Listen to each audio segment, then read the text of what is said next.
Hi friends, எல்லாருக்கும் good morning. இன்றைக்கி அன்னையர் தின வாழ்த்துக்கள் எல்லாருக்குமே. இந்த வீடியோ பார்க்குறவங்க எல்லா பேர்த்துக்குமே அன்னையர் தின நல்வாழ்த்துக்கள் சொல்லிக்கிறேன். எப்படி சொல்கிறது, எங்கள் அம்மாவை பற்றி நான் பேச வந்திருக்கேன் ஃபஸ்ட் டைம். எங்கள் அம்மாவுக்கு ஃபோன் பண்ணி சொல்லிட்டேங்க, ஹாப்பி மதர்ஸ் டே அம்மான்னு. எங்கள் அம்மா என்ன சொன்னாங்க தெரியுமா, சேலை கேட்டிருக்காங்க. நான் ஊரில் இருக்கும்போது கேட்டிருக்கலாம்ல, சரி இன்றைக்கி மதர்ஸ் டேனால சேலை கேட்டிருக்காங்க. நான் ஊர்லேருந்து இங்கே வாடிப்பட்டிக்கு வந்துட்டேன்.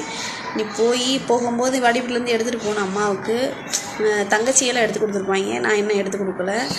இன்றைக்கி போக முடியாது, போனாதான் எடுத்து கொடுக்க முடியும். எந்த ஒரு பிரச்சனைனாலும் சரி, நீங்கள் யார்கிட்ட ஷேர் பண்ணுவீங்க? ஒரு பெஸ்ட்டு ஃப்ரெண்டு இருக்கும், இல்லாட்டி நம்ம மனசுக்குள்ளே போட்டுக்கிட்டே இருந்தால் நமக்கு ரொம்ப ஒரு மாதிரி கஷ்டமாக இருக்கும், அழுக வந்துடும். எனக்கு எந்த ஒரு பிரச்சனைனாலும் சரி எங்கள் அம்மாட்ட தான் நான் சொல்லுவேன். இன்ன வரைக்கும் நான் எந்த விஷயத்தையுமே எங்கள் அம்மாட்ட மறைச்சதே இல்லை. எந்த ஒரு பிரச்சனைனாலும் எங்கள் அம்மாட்ட தான் சொல்லுவேன். வேறு யார்கிட்டையுமே சொல்ல முடியாது. நமக்கு பெஸ்ட்டு ஃப்ரெண்டு